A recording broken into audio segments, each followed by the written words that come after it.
السلام علیکم ورحمۃ اللہ وبرکاتہ۔ آپ دیکھ رہے ہیں اسلامک معاشرہ یوٹیوب چینل۔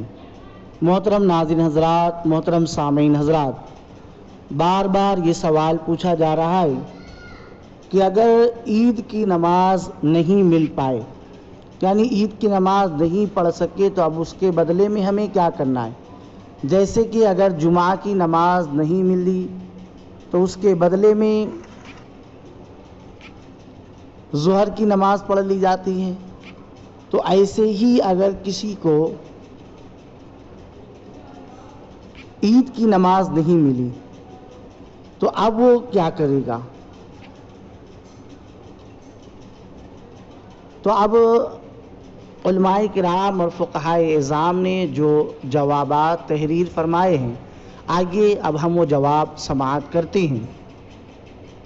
لاک ڈاؤن کے دوران عید کی نماز گھروں میں نہیں پڑھ سکتے، اس لیے کہ نماز عید کے صحیح ہونے کے لیے کئی شرطوں میں سے ایک شرط اذن عام، جو گھروں میں نماز عید پڑھنے کی صورت میں نہیں پائی جاتی ہے۔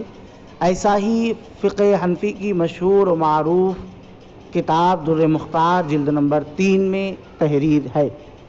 اور نماز عید واجب ہونے کی شرائط میں سے ایک شرط یہ ہے کہ حکومت کی جانب سے کسی طرح کی کوئی قانونی رکاوٹ نہ ہو۔ جبکہ اس وقت لاک ڈاؤن کی وجہ سے 4 افراد کے علاوہ 5 وقتہ اور جمعہ کی نماز میں شریک ہونا بھیڑ کے ساتھ یہ قانوناً جرم ہے۔ اگر یہی حکم عید کے دن بھی قائم رہتا ہے تو اس کی خلاف ورزی کرنے پر ہمارے جان و مال اور عزت و آبرو کا خطرہ ہے۔ ایسی صورت میں عید کی نماز ہم لوگوں پر واجب ہی نہیں۔ در مختار اور فتاوی رضویہ شریف میں بھی یہ موجود ہے۔ اسی بنا پر جو شخص امام کے ساتھ عید کی نماز نہیں ادا کر سکا، اس کے ذمہ عید کی قضا بھی نہیں ہے۔ اور اگر جمعہ کی نماز نہیں پڑھ سکا تو جمعہ کے بدلے نماز ظہر تو اس کا بدل ہے، مگر نماز عید کا کوئی بدل نہیں۔ البتہ گھروں میں 4 رکعت نماز چاشت پڑھنا بہتر ہے۔ در مختار جلد سوم صفحہ نمبر 58 اور بہار شریعت حصہ 4 109 صفحے پر ہے کہ جو شخص عید کی نماز نہ پڑھ سکے تو بہتر یہ ہے کہ وہ چاشت کی 4 رکعت نماز پڑھے۔ اب نماز چاشت کا وقت کیا ہے؟ نماز چاشت کا وقت تو یہ ہے طلوع آفتاب سورج کے نکلنے کے 20 منٹ کے بعد سے زوال کے پہلے تک۔ لیکن عید کے دن نماز عید سے پہلے پڑھنا نماز چاشت مکروہ ہے۔ عیدگاہوں میں جب نماز ہو جائے اس کے بعد آپ گھروں میں پڑھے، در مختار معاشامی اور بہار شریعت میں۔ اس لیے شہر میں جب کہیں نماز عید ہو جائے اس کے بعد ہی نماز چاشت پڑھی جائے۔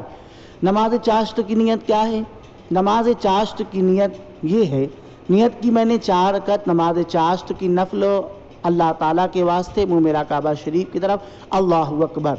یہ 4 رکعت ہے، نفل ہے۔ چاروں رکعت میں سورہ فاتحہ بھی پڑھنا ہے اور سورہ فاتحہ کے بعد اور سورتیں بھی پڑھنا ہے، یا 3 آیت پڑھنا ہے یا 1 آیت جو چھوٹی چھوٹی 3 آیتوں کی برابر ہو۔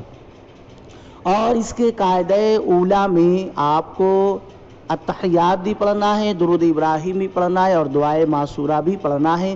لہٰذا زیادہ پریشان ہونے کی ضرورت نہیں ہے۔